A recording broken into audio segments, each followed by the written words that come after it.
Welcome back नाजरीन, आप हमारे साथ, आपका बहुत शुक्रिया। और हमारे मज़ीज़ मेहमान गिरामी भी हमारे साथ हैं। बात हो रही थी नाजरीन अवाम की, बात हो रही थी क़यादत की, और बात हो रही थी अवामी फ़ैसलों की। अवाम के फ़ैसलों की बात होती है, अवाम की बात होती है, वोट की बात होती है, वोटर की बात होती है, लेकिन ना तो वोट की इज़्ज़त की जाती है, ना वोटर की इज़्ज़त की जाती है। सिर्फ़ ज़ुबानी कलामी जो हैं, दावे और वादे, इक़्तिदार में आने के बाद ये सारे वादे और दावे धरे के धरे रह जाते हैं। यही आज़माए उन्होंने पहले किया, यही आज़माए हुए अब कर रहे हैं। लेकिन हम अपने मेहमान गिरामी से ये पूछते हैं कि फ़ैसले जो हैं जी वो अवाम के होने चाहिए। क़यादत की जो है वो दावे और वादे हैं और वो बबांगे दोहल नारे लगाते हैं, लेकिन जब अवाम के फ़ैसलों की बात आती है तो फिर जो है वो डील और ढील आ जाती है। फिर उसके बाद जो है वो मुसल्लत कर दिए जाते हैं, फ़ैसले कहीं और होते हैं और अवाम के फ़ैसले जो होता है वो धरे का धरा रह जाता है। आप क्या समझती हैं कि अवामी फ़ैसले जो हैं, क्या इस बार भी जो है अवामी फ़ैसले को नज़रअंदाज किया जाएगा? जहाँ तक इस चीज़ का ताल्लुक है कि अवामी फ़ैसले को नज़रअंदाज किया जाएगा, नहीं, इस दफ़ा ऐसा नहीं होगा। PTI ने अपने पिछले 3.5 पौने 4 साल में डिलीवर किया, उसने हर सेक्टर में डिलीवर किया है। किसी एक चीज़ को भी उठा के देख लें, सास कार्ड, हेल्थ कार्ड, एग्रीकल्चर, उसने हर फील्ड में, हर सेक्टर में पाकिस्तान को ऊपर ले जाने की कोशिश की है। पाकिस्तान बड़ी तेज़ी के साथ ग्रो कर रहा था, बड़ी उसकी इकॉनमी बड़ी उसकी हाई ग्रोथ थी, 6 पॉइंट के इर्द गिर्द थी।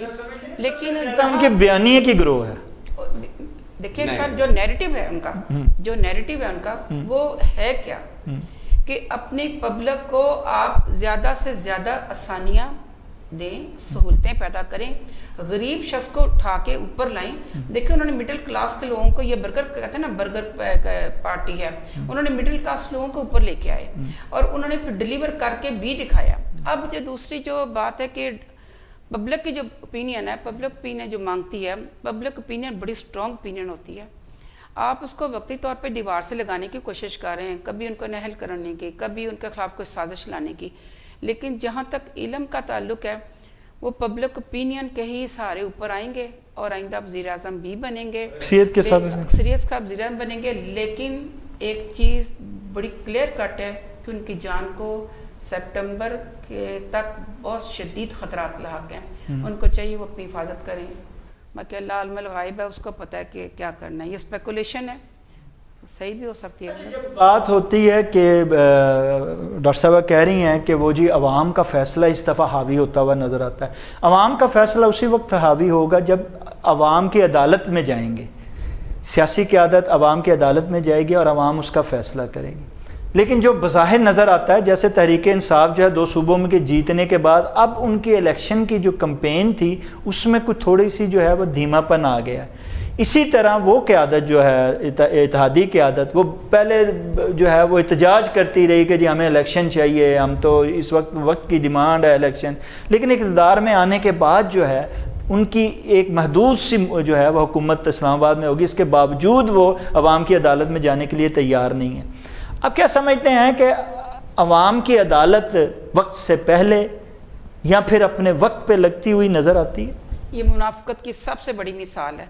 जब तक इमरान खान इक़्तिदार में थे ये रोज़ बात होती थी कि इलेक्शन में जाएं, इलेक्शन में जाएं। जब भी वो कुर्सी से नीचे उतरे हैं, ये कुर्सी पे बैठे हैं, अब ये कह रहे हैं कि जी वक्त पे इलेक्शन होना चाहिए। क्यों होना चाहिए?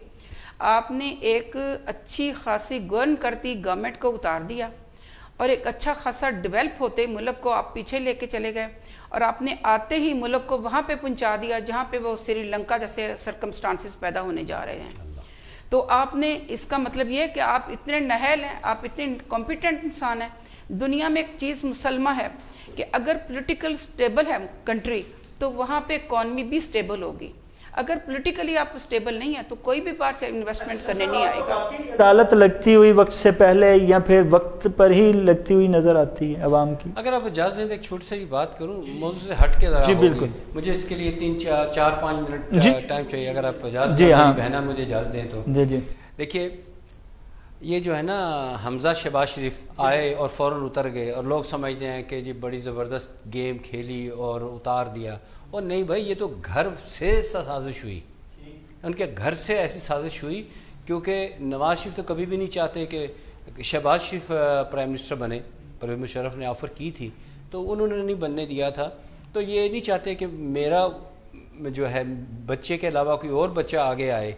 तो अब हमज़ा के बारे में मैं बताऊं आपको बड़ी इम्पॉर्टेंट बात कि जब कू हुआ था मुशर्रफ दौर में तो उन्होंने सदियों साल पुराना एक कानून अपनाया था। वो क्या होता था कि बादशाह एक मुल्क फ़तह करता तो वहाँ पे अपना कानून राइज करके अपना असूल वगैरह बता देता कि भाई इसके मुताबिक चलना, और बतौर ज़मानत उसका बेटा वली अहद ना को साथ ले जाता। अगर तुमने कानून तोड़ा, मेरे साथ अहद शिकनी की, तो मैं तुम्हें तुम्हारे बेटे को या इसको कत्ल कर दूँगा, तुम्हें हाथ से धोना पड़ेगा। अब उस मौके पे कुर्बानी का वक्त था। हमज़ा शहबाज शरीफ ने कुर्बानी दी और हमज़ा शहबाज शरीफ ने कहा कि ठीक है मैं इधर रहता हूँ। तो अब मरहूम बेगम कुलसूम नवाज साहिबा वो और ये दोनों इधर ही रहे।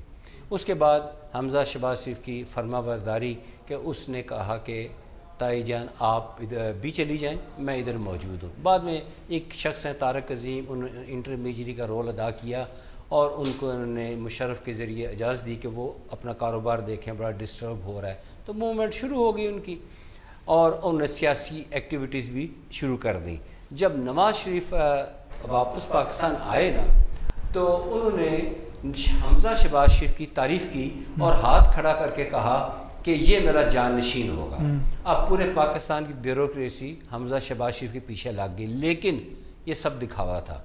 असल में हुआ ये कि जहाँ अब हमज़ा शहबाज शरीफ के जहाँ किसी फंक्शन के लिए जाता था दुनिया वहाँ इकट्ठी होती, लेकिन नवाज शरीफ के हुक्म के मुताबिक तमाम मीडिया हाउसेस एक कोई खातून या कोई लड़की आयशा नामी होती थी, वो करीबी सपोज़ वो गवर्नमेंट कॉलेज लाहौर में गए हैं तो करीबी आयशा भी पहुँच जाती। तमाम टीवी चैनल वहाँ चले जाते और वो हमज़ा को खूब बदनाम करती, जिससे ये गहरी साजिश की गई कि हमज़ा किसी काबिल ना रहे, बदनाम कर दिया जाए। और वो उसी ज़माने में इतना उससे काम ले लिया उस आयशा नामी लड़की से कि हमज़ा बेचारा ने कहा कि जब मैं कुछ भी किसी काम में भी नहीं आता। फिर वो उस वक्त एक्टिव हुआ जब जब शहबाज शरीफ चीफ मिनिस्टर बने तो फिर हमज़ा कुछ एक्टिव हुआ। अब जब वो हमज़ा प्राइम मिनिस्टर बना तो फिर उसको तकलीफ़ हो गई कि ये आ गया तो फिर ये कहीं दोबारा शहबाज शरीफ ताकतवर ना हो जाए, हमज़ा को उतारो। तो हमज़ा के ख़िलाफ़ साजिश घर से हुई है। घर से तो तब साजिश होती डॉक्टर प्रोफेसर आबदा खान साहबा कि जब हमज़ा जो था वो उसे मुस्लिम लीग नून हरवाती। ये तो पीटीआई की क़यादत और वो जो उन्होंने सीटें 15 जीती और फिर काफ लीग जो है वो उनके साथ जो है वो मुत्तहिद हो गई। अगर आप क्या समझते हैं कि हमज़ा शहबाज जो काफ लीग को जो है परवेज़ इलाही को जो है वो तहरीक इंसाफ के साथ जोड़ने वाले जो हैं वो क्या नवाज शरीफ हैं? जी हाँ। अच्छा। अंदरूनी खाने जो 15 सीटें जीती भी गई थी उसमें भी उनका हाथ था कि काफ लीग जो या जो पीटीआई है वो जीते। ये मैं सबसे ये इंकिशाफ है और वो सीटें जीती। लेकिन इसका तो साथ नुकसान हुआ कि वो बजाय उनके हाथ से तख्ते पंजाब, तख्ते लाहौर जो इतने अरसे से उनकी गिरफ्त थी वो ढीली पड़ गई है। ये नहीं सिर्फ नुकसान शहबाज शरीफ का, नुकसान तो नवाज शरीफ का, पूरी मुस्लिम लीग नून का हुआ। और इनको आप कहते हैं कि ये है, जबकि हकीकत ये है कि इनको मरवाने वाले जरदारी साहब हैं। अगर जरदारी साहब जो हैं वो सही किरदार अदा करते तो हमज़ा शहबाज जो थे वो कभी और ना ही परवेज़ इलाही उस तरफ जाते। जितनी अंडरस्टैंडिंग आसिफ अली जरदारी की नवाज शरीफ साहब के साथ है वो शहबाज शरीफ साहब के साथ नहीं है। तो आप कहते हैं मिल के सब कुछ किया। अच्छा, ये जब आप क्या कहती हैं रूहानी इल्म और सियासी पे कि जब ये अंदरूनी जो है वो साजिश, हम तो बाहर की बात कर रहे हैं, ये जो अंदरूनी इत्तेहादियों के दरमियान जो अंदरूनी साजिशें हो रही हैं, क्या आप समझते नहीं हैं कि उनका मुस्तकबिल इस हवाले से भी तारीक होता जा रहा है? पहले मैं छोटी सी बात का जवाब दे दूं। जो जब नवाज शरीफ वगैरह बाहर गए थे और हमज़ा ने इधर सारा कुछ संभाला था, उसको जो कॉमोडेट कर रहे थे वो थे परवेज़ इलाही। ठीक, हाँ वो कहते हैं फरामोशी की ये ऐसी और मुनाफिकत की ऐसी अला एग्जाम्पल है, वो जितनी भी इसकी मजम्मत की जाए उतनी कम है। उसी परवेज़ इलाही के खिलाफ इन्होंने डटकर मुकाबला किया और उस परवेज़ इलाही को सारे इलेक्टोरल प्रोसेस से बाहर रखने की कोशिश की। अब आपके दूसरे सवाल का जवाब कि जो PDM का नैरेटिव है, जो PDM की जमात है, वो कहते हैं ना कि वो जो हंडिया होती है वो चौराहे पे फूटती है, जो मिक्स इंडिया जी हाँ, ये चौराहे में फूट जाएगी। और इल्म के हिसाब से मैं ये समझती हूँ कि शायद ये जल्दी फूट जाए, इसमें ज़्यादा देर ना लगे।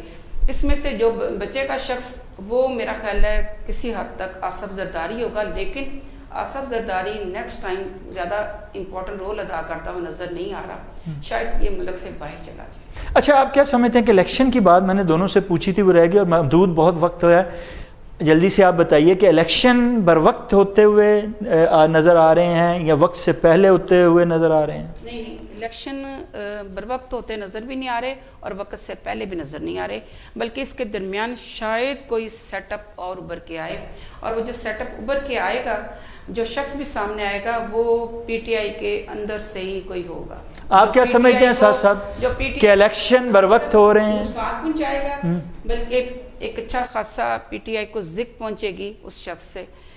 लेकिन इलेक्शन का अगर देखें आने वाले 4th मंथ में तो कोई नज़र नहीं आ रहा। नेक्स्ट टाइम जो 6 मंथ हैं उसमें थोड़ी सी हलचल होगी, लेकिन इलेक्शन हेल्ड होते नज़र नहीं आ रहे। आप क्या कहते हैं जी?